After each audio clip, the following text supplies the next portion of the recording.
The papers hit the table with a cold slap.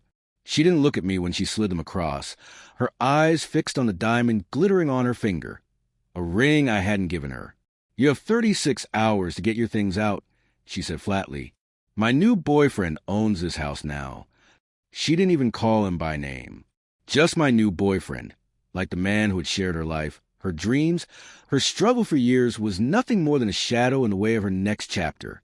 I stared at the papers, the ink still fresh, the betrayal bleeding from every word. The woman I had loved, sacrificed for, fought for, was discarding me like an old coat. And yet, I smiled. She mistook it for defeat, maybe even madness. But deep down, she didn't understand. That house, our house, was built on my sweat, on my late nights, my broken back, my unshakable loyalty.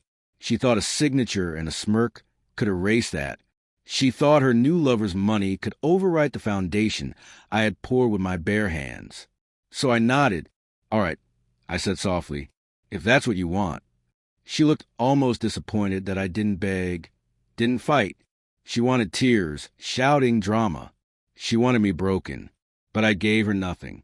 That night, I walked through each room slowly, touching the walls, the furniture, the photos that were still smiling down at me though their subjects had changed.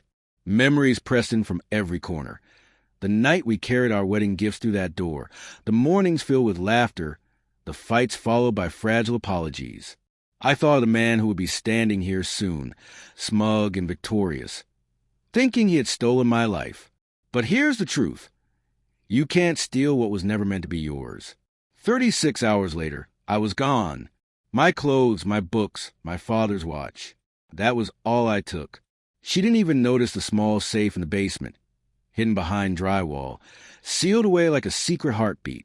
Years of quiet planning had left me with something she couldn't touch. Ownership papers, silent rights, threads of legality and leverage woven so carefully she never saw them. She had given the keys to the door, but I still held the keys to the foundation. And when he stepped foot into that house, smiling with the arrogance of a man who believed he had won, everything began to unravel. The plumbing failed within days. The basement flooded. The taxes, unpaid, unnoticed because she had never handled the details, came due in a wave that drowned them. The dream home became a sinking weight. She called me then, for the first time since that smug moment at the table. Her voice was brittle, edged with panic. "Did you know about this?" she demanded. I listened, calm, while she raged about leaks, about debt, about her boyfriend's sudden silence when the bills arrived. And when she finally paused, I said only this: "You handed me papers. You handed him the house. You made your choice." There was silence on the other end, the kind of silence that tastes like regret. But by then, I wasn't angry anymore, because something had happened in those empty 36 hours. I had learned what freedom felt like. I had stood in the ruins of a life I thought I couldn't live without, and realized I was still standing. Stronger, even lighter. Her betrayal had broken something. Yes, but it had also released me. I didn't tell her about Maya, the woman who had found me sitting in a quiet cafe weeks later, staring into a cup of coffee like it might hold answers. She had smiled at me with kindness instead of pity, asked me how my day was, and listened like my words mattered. From that small act grew something I never thought I'd find again: trust. With her, there were no games, no ultimatums, no cruel deadlines on love. Just patience. Just truth.